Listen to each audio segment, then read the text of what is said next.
Some of us are stuck in the constant cycle of wanting the next best thing. Whether that's the latest phone, the newest shoe, or the coolest gadget.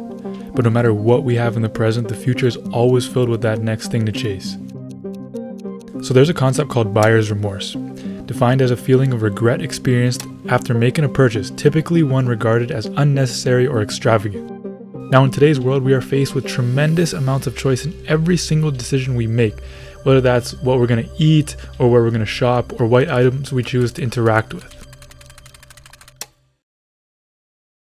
The crazy part is that we are constantly bombarded with companies spending millions of dollars every day to capture seconds of our time. Experts say that we are exposed to between 4,000 to 10,000 ads every single day. And that brings us to the paradox of choice.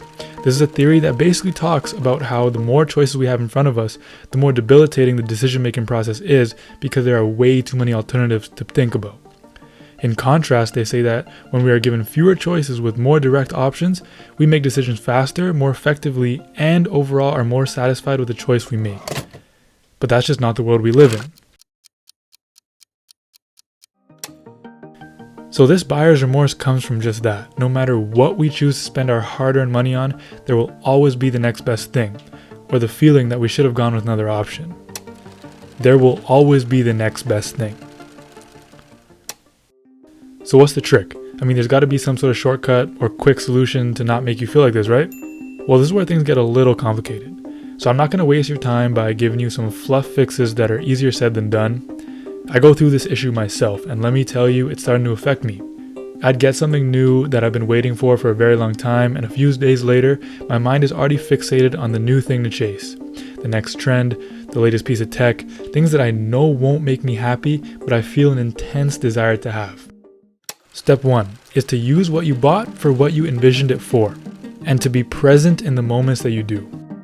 One of the simplest ways that you can combat buyer's remorse is to remind your brain that you have solved the issue at hand and that this results in the purchase giving you value. When you use something for what you imagined it to do, you are satisfying the feeling in your brain that you were craving the whole time when you were wanting the product in the first place. So whether that's wearing the shoe that you bought with your favorite outfit, or using that new big screen TV for movie nights, or enjoying that barbecue on that new deck in the backyard, these feelings are not only super satisfying, but they're also reinforcing the purchase decision. Step 2 is going to take some discipline, but it's something that will make a huge impact. If you're anything like me, you watch a ton of YouTube videos and reviews about something before you buy it. We are almost living vicariously through the screen by imagining our own selves using the product that we are so keen to have. Stop watching videos of other choices. The choice has already been made. You chose what you felt was the best decision in the moment, and watching more of those videos will just put you back into research mode. It will place you right back into the buying process and in the step of data accumulation. Okay, so now if this is sounding a little bit too much like a school class, let me make it simple. You are going to question your decision more and more and be exposed to more opportunities to feel like you made the wrong choice if you keep watching those reviews over and over and over. So just stop it. Last but not least, step 3, spend what you have. There are so many luxury items in the world that we can find ourselves wishing and hoping for them. Sometimes I find myself justifying things that I really shouldn't be trying to buy or finding workaround solutions to get it. I mean, it's all cool and fun when you see these millionaires on the internet with all these fancy new toys and gadgets, but when it's time to reflect on our own life, sometimes it's not as fun. When you get something new, it should be fun and it should bring you happiness. It shouldn't be something that you're stressed with how to buy and worry about your situation after the fact. That's not bringing you the joy that it was intended for in the first place. It is completely okay to aspire to live that kind of lifestyle in the future, but what's not okay is to be irresponsible in the present and to fake that future. Set goals on how to achieve what you want. Treat these luxuries as a gift you give yourself when you finally made it. Enjoy what you have, live in the present. The more you think about the future, the more miserable today gets.